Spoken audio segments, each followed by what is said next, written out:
sukari ni malo, nego mafuta ni malo, mko duto te. Majogi no singo ni jo piny ni kage donjo ni moro kone ge wacho ni kage keto ni wat ni.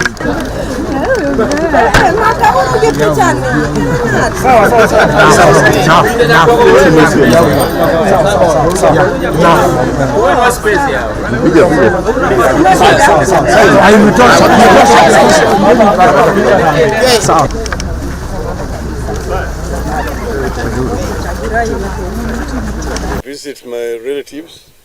I had visitors yesterday in Bondo, and now I'm going back to Nairobi.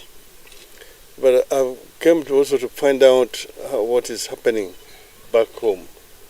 And the information that I have is that life is very hard. The cost of living is very high. Employment is not available for most of the residents of this place here. And the basic price of basic commodities like food is very high. Energy is also pretty high. Fuel is very, very high, the cost. So the people are suffering.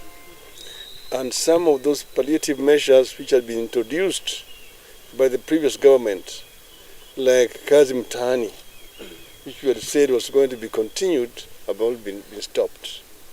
There's also a disappointment about non-implementation of promises which had been made during the campaign period.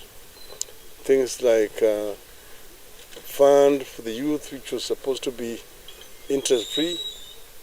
We're being told it's now going to be charging interest.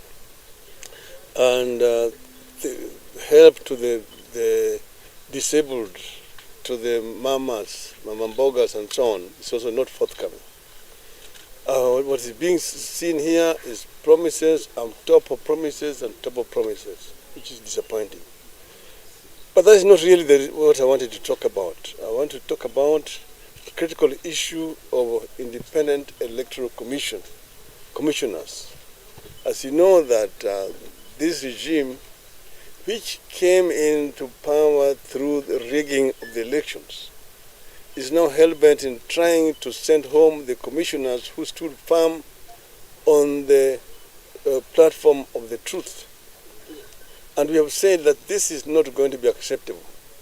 The people of Kenya will not accept it because it is now known worldwide that these people lost elections badly and that they stole these elections.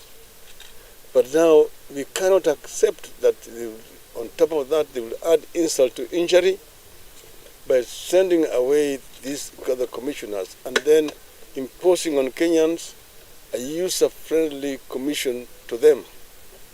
This is not acceptable. And therefore we have said we are going to consult widely with the people of Kenya. We will begin in Nairobi on Wednesday. We will have a meeting with the people of Nairobi at Kamkunji grounds to ask them if they accept that these commissioners should go home. We will then do the same thing in Mombasa. We'll do the same thing in Nakuru. We'll do the same thing in Kisumu. Do the same thing in Kakamega. Because an independent electoral commission is the referee. It cannot be appointed by a player. So we will not allow the Kenya Kwisha regime to impose a commission on the people of Kenya. That is not acceptable. End of statement.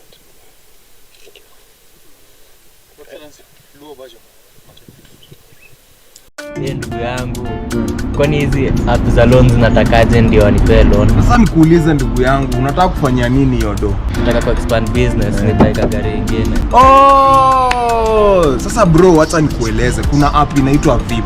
Unaona sasa, ukiwa na hii app, ni app yenye inakusaidia kumanage busy yako. Sasa wewe kama mse wa taxi, ukimanage transactions zako through VIP for the next 3 months, unaweza get access to loan.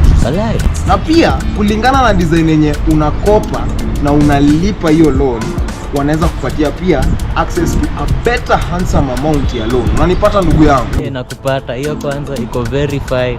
Kabisa, download VIP leo na expand business yako in the next 3 months, au sio? Kabisa bana, hata niweke sahi.